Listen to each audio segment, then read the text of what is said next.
가정이었습니다.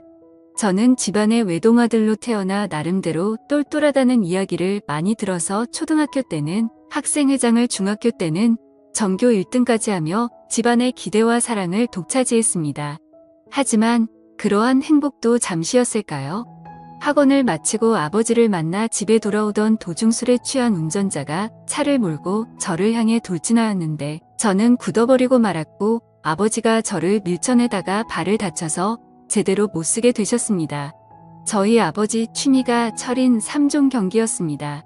그토록 건강하고 활발하셨던 아버지는 그날부로 한쪽 발을 제대로 못 쓰게 되셨고, 제가 알기로는 허리와 하반신까지 장애가 생긴 걸로 알려져 있습니다.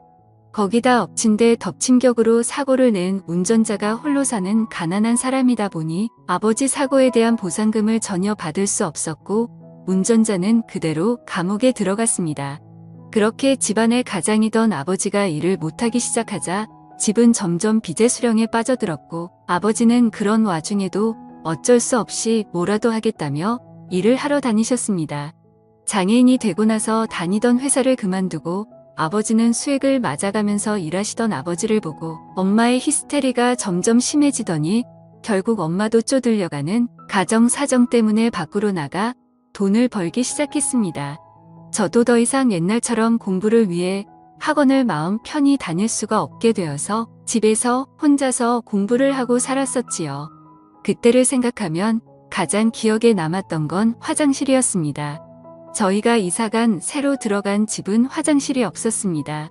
큰 볼일을 봐야 할 때는 항상 1층 집으로 내려가서 화장실을 가야 했고, 작은 볼일은 요강이나 페트병에 볼일을 보고 아침에 버리고 했을 정도로 저희 집 사정은 한순간에 정말 빈약해졌었죠.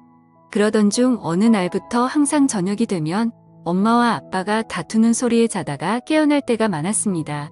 알고 봤더니 엄마가 남자가 생긴 거더라고요. 아빠의 하반신 장애로 인해 부부관계가 불가능하자 외로워서 그랬다는 이유로 바람을 피웠고, 엄마는 이제 가난도 지긋지긋해서 못 버티겠다면서 저희를 버리고 집을 나갔습니다. 아직도 또렷하게 기억하는 것은 저희 아버지가 바람을 피우고도 뻔뻔하게 나가는 엄마를 부여잡고 저를 데려가라고 부탁했습니다. 적어도 장애인인 자기보다 더 잘 키울 수 있지 않겠냐는 말에 저를 한번 쓱 쳐다보더니 만나는 남자가 애 딸린 거 싫어한다면서 뿌려치고 나가던 그 모습이 어제 일처럼 생생합니다. 아빠는 울면서 저에게 말했습니다. 아들아, 이 모든 일이 이 아빠가 부족해서 생긴 일이라고요.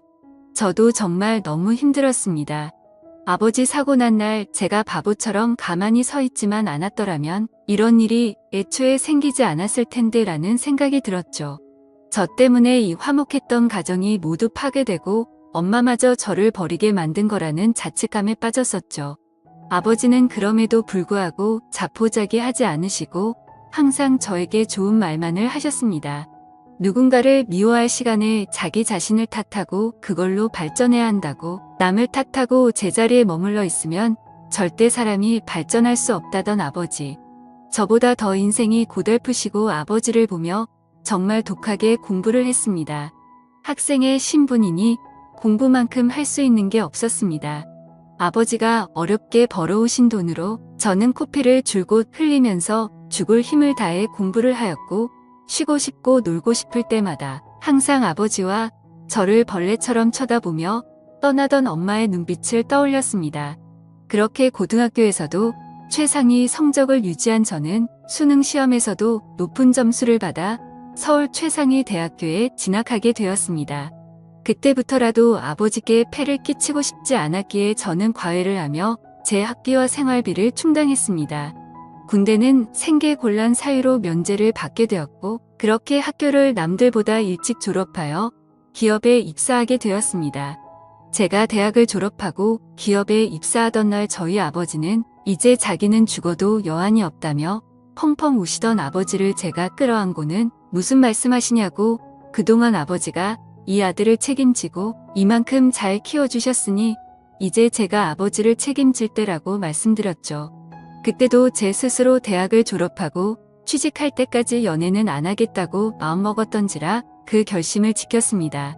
그렇게 기업에 입사 이후 저도 이제는 여자들에게 관심을 가지게 되었고 아버지도 이제 대기업에도 취직하고 했으니 여자들도 좀 만나고 결혼도 해서 손자라도 안겨달라며 웃으면서 말하시더군요.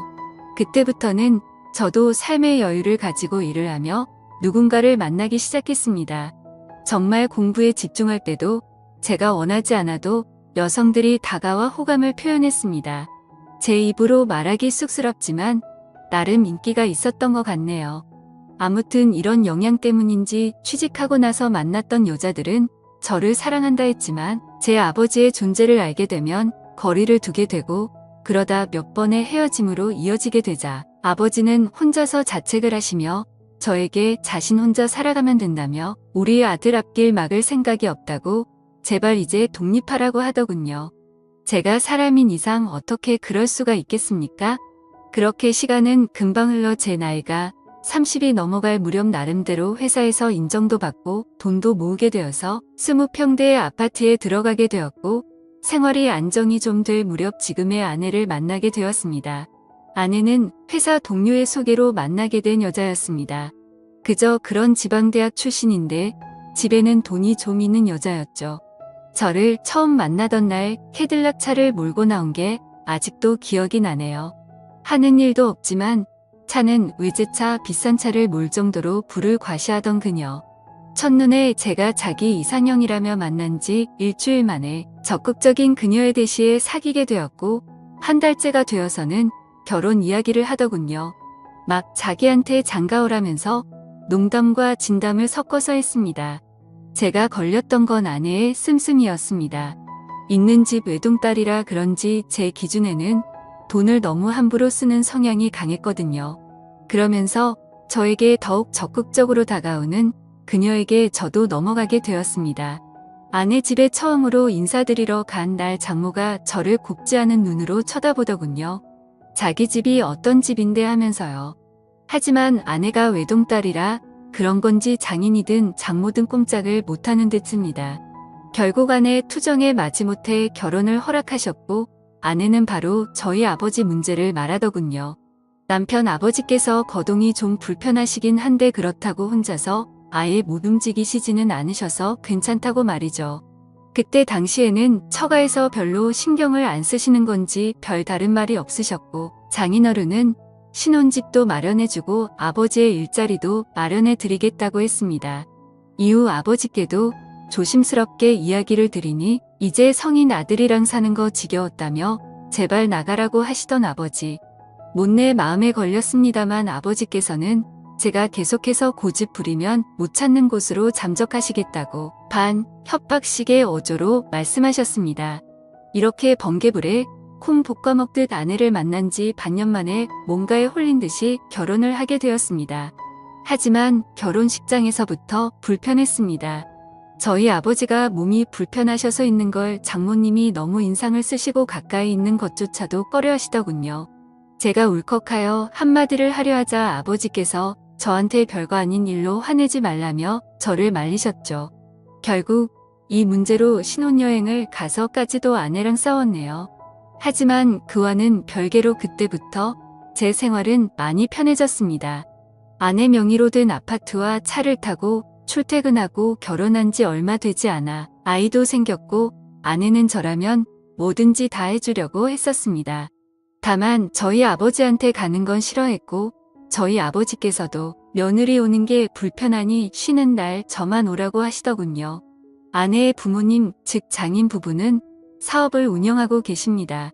중견기업 정도는 아니고 사업장에 30명 정도가 일하는 회사입니다. 저희 아버지를 장인 특채로 뽑아서 일을 맡기셨다고 아버지께서도 일도 편하고 사돈네가 많이 챙겨주신다네요. 그런 생활이 익숙해갈 무렵 제 아내는 점점 변해가더군요. 조그마한 일에도 화를 내고 제가 다툼이 싫어 대화를 피하고 조심하기 시작하니 그때부터 트집을 잡아 성질을 내더군요. 그러다 말다툼이 일어나 싸우게 되면 제가 화가 나서 집 밖으로 나가려고 하면 집키랑 차키랑 돈이랑 싹 다 모두 내놓고 나가라고 합니다. 무슨 소리냐니까 주변 한번 둘러봐보라고. 여기에 네 거 하나라도 있냐고. 집도 내 집이고 차도 내 차고 돈도 니네 아버지랑 너먹여 살린다고 쓴 돈이 얼만데 다 내놓고 나가라고 소리치더라고요. 그러면서 이죽거리며 하는 말이 가관이었습니다. 네 주제에 지금 어딜 간다고? 그냥 내 밑에서 내가 시키는 대로 따르라고 하더군요. 자기한테 이렇게 함부로 대하면 곤란할 거라며 협박하던 아내의 이유를 알고 보니 결국 바람이 난 거였습니다. 자기 말에 쩔쩔매는 저에게 남성의 매력을 못 느끼고 바람을 폈던 거죠. 조용히 알고 보니 남자를 무려 1명도 아니고 2명도 아니고 3명을 만나고 있더군요. 그 사실을 알게 되고 나서 아내에게는 아무것도 모르는 척 행동하면서 이혼을 결심했고 장인 회사에 찾아갔다가 저는 더욱 충격적인 장면을 목격하고 말았습니다. 장모가 저희 아버지에게 소리를 지르는 것도 모자라 뺨을 때리는 것이었어요. 그러면서 이를 이따위로밖에 못하냐며 머리 검은 짐승을 기어코 거두었더니 역시나 어쩌고 저쩌고 하더군요. 그 자리에서 제가 너무 화가 나 바로 달려가서 장모의 손을 잡고 밀쳤더니 땅바닥에 넘어져 엉덩이 뼈에 금이 갔다고 하더라고요. 그런 장모를 내팽겨치고 아버지를 모시고 데리고 나와 어떻게 된 일이냐며 물었더니 자신이 잘못한 일이라며 말을 아끼던 아버지. 그 뒤에 회사 직원들에게 물어보고 알아보니 장모는 저희 아버지가 밤늦도록 일을 해도 장애인이라고 무시하고 멸시하다가 급기야 손찌검까지 그랬다네요. 저는 아버지를 보며 울면서 왜 여태껏 저한테 말하지 않으셨냐고 했더니 자기로 인해 제 인생이 더 나빠지는 걸 원치 않으셨답니다. 그 말씀을 하시던 아버지 말에 저는 정말 너무나도 죄송스러웠습니다.